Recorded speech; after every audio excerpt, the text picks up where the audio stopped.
Ano yung bagong dance step na tinuro ko sa'yo? Kanina lang yon. 6. Ayan, ganyan. 10.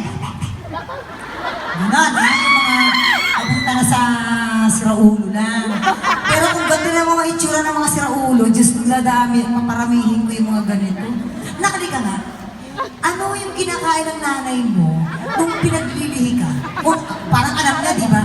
Saan ka daw pinaglihi ng mami mo? Adobo tsaka gatas po. Kulang kami kasi sa pera nung araw.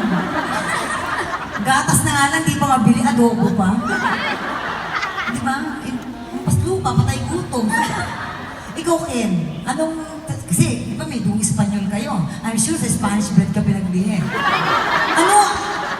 Ayos ka, huwag kang ano-ano. Sabi ni Mama, ano daw, kamatis. Oh! Ba't ganun? Ay, hindi. Tinry din na, pero nangamatis kasi.